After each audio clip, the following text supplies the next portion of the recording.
You will come through doorways that you didn't even know were there. See something unbelievable. But you have to believe it because it's right there in front of your eyes.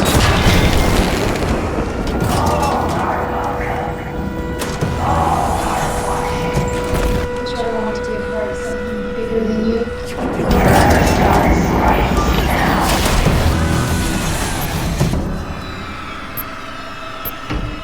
Hunter S. Thompson said, "In a closed society where everyone is guilty, the only crime is getting caught. In a world of thieves, the only final sin is stupidity." I wouldn't call our society closed, but we all have roles to play. Some can change the role they're playing. For others it's decided for them by virtue of majority. And Lord have mercy upon they dumb enough to seek to enact change. Of course, some roles are more directly roles than others. They come with scripts and cameras to follow them, such as that of Holly, played by Anna Hopkins, recurring actress in The Expanse, where she plays Monica Stewart. I haven't seen it, but I hear it's good, so I'm pretty sure people know her. Fuck digging up unknown talents. In '95 we work with tarnished gold. A practice which continues with the setup and location for this short. Residents in Westerville, Ohio have begun claiming to see a rat-like creature come crawling out of the sewers at night. Believable, trustworthy characters like the doped-out teens, the doomsday priest talking about the end of sinners and elitists, and this guy, who represents what the average European thinks all Americans are like. So tell me, where did you first see him? Right there. Behind me. That's where I saw him. My point is, the found footage purity is mildly desecrated when not a single attempt is made at taking it seriously. Mind you, that makes for more fantastical stories, and we all love some dumb fun.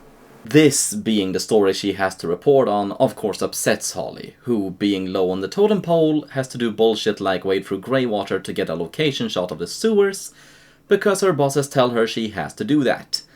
She wants more though. She wants to report on real stories, meaningful stories, center of the action stories, actually important stories. Which I think is the showbiz industry's equivalent to being a postman. Don't get me wrong, I'm not saying it's glamorous to wade through sewage, I'm just saying I think it's a little bit weird that she's dreaming of reporting the news while reporting the news. I mean, this is what's happening. What do you want, a virulent cancer outbreak? Of course she doesn't want that. She just doesn't want to wade ankle deep in shit for a living. Which brings us to her revelation. Before they can nail the final take, cameraman Jeff spots someone moving in the dark behind her. He's not messing with her, there really is someone living down here. Perhaps even a child. Can you even make sense of it? That we as a society allow this to happen? You know, we are the richest country in the world and we treat people like this. It's shameful. Yeah, the only reason for that is because you keep borrowing money from other countries that you clearly have no intention of paying back. Sort of like 1930s Germany. Mind you, unlike 1930s Germany, you have no plans to invade the rest of the world, you're just politely holding us at gunpoint, so the system works. Seeing the sorry state of this person's home inspires Holly. Rather than making this fluff piece about a new local pipe dream, she could shed light on the actual state of things and maybe help some people. Help you get your Pulitzer, right? This is what we're talking about. Holly. Yeah, I really believe you're upset the way you're swaying that ass. To be clear, I'm criticizing the actress, not the character. It's unbelievable to be faced with an actual relevant story and still want to stick with the rat man. No, screw Jeff. Holly is on a mission and he's either with her or left behind. It doesn't take long for them to find there really are people living down here. It's scarce to fathom one's entire life can fit within a tent, and yet here it is before them. So, Jeff, if you please, shoot some B-roll.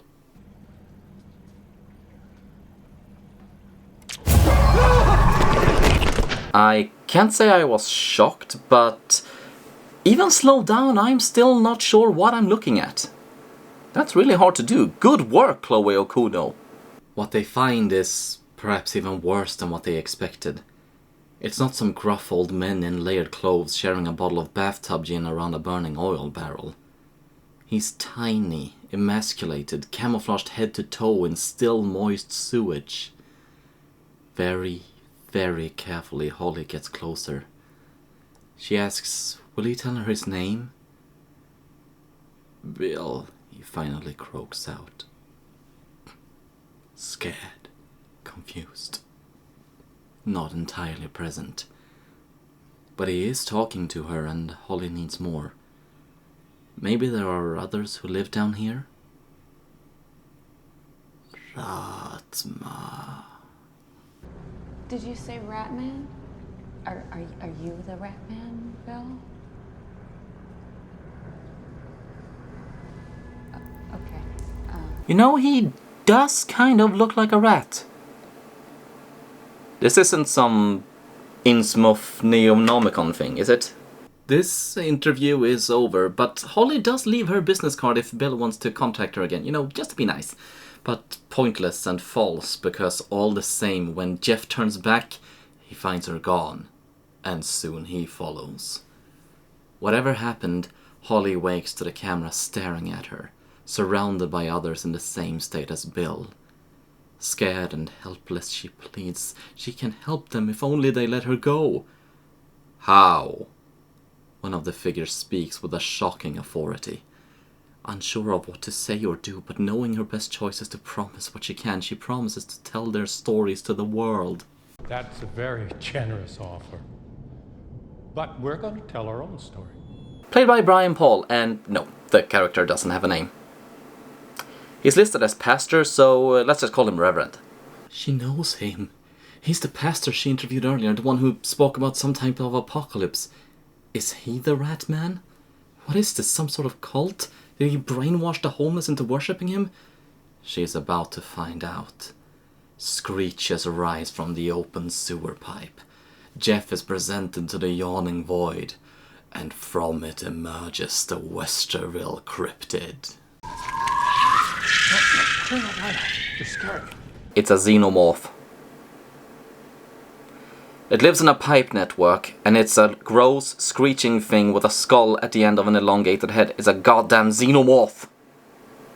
It's not even a good xenomorph. It's first movie slow and awkward xenomorph.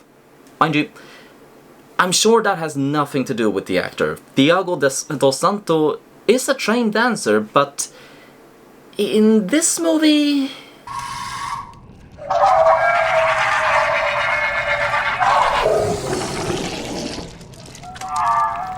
well, he's no Devin Chinchong. By the glory of Ratma, the pastor baptizes Jeff in the holy effluence, and immediately his face dissolves in a caustic sizzle down to the bone. See, I told you it was a xenomorph, and Holly soon follows. She is honored to savor his blessing directly from the mouth of Ratma, and should she be blessed and welcome in this new world, no harm will come to her. A scene I would have found much more uneasy if it didn't linger on Holly's face, very clearly not melting.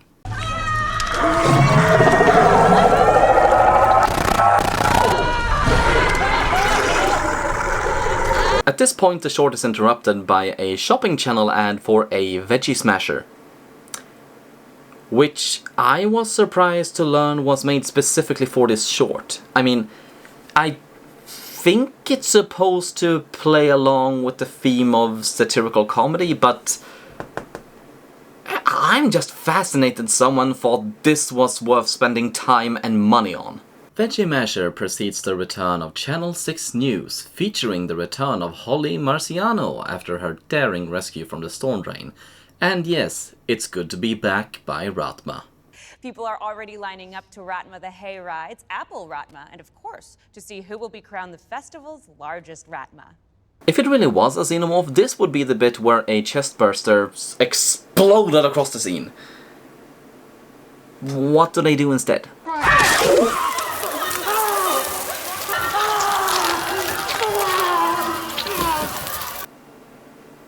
Not bad. Not bad. You don't see enough references to They Live. Actually, Actually, I think they were everywhere back when this movie came out. Jeff was unworthy to further exist in this new blessed world. But Holly, who wanted to advance her status to better the world, of course she was welcome. Mark too was unworthy, turning the blessing into a curse. But unmasked, now everyone can see he too was fraudulent. This is the beginning of a fresh start for the world, where the wicked will perish and the good will remain. I'm Holly Marciano, Channel 6 News. Hail Radma. So, is this a good ending? I mean, they didn't exactly make it clear if Holly lived because she was a good person or because they needed the cult to spread. Mind you, I'm the kind of guy who wonders if maybe flooding the world with symbiotes in Spider-Man 2 wouldn't have been a good ending. Little old news. My opinion often contrasts sharply with the general consensus. Most people loved Hell House LLC. I thought it was boring and forgettable. Most people prefer the houses October built. I prefer the sequel. And most people I've talked to consider this the best segment of VHS 94, to which I say, really? The subject? Terror? The freaking empty wake? I will say it's the most memorable. It's colorful, silly, gruesome, occasionally funny, plus it puts a cool little spin on the idea of apocalypse, with the idea of maybe cleansing the world of bad people not being the worst idea? I don't know, it's very riffable I think, and we do live in the age of cheese, but in my opinion it's just a bit too clownish.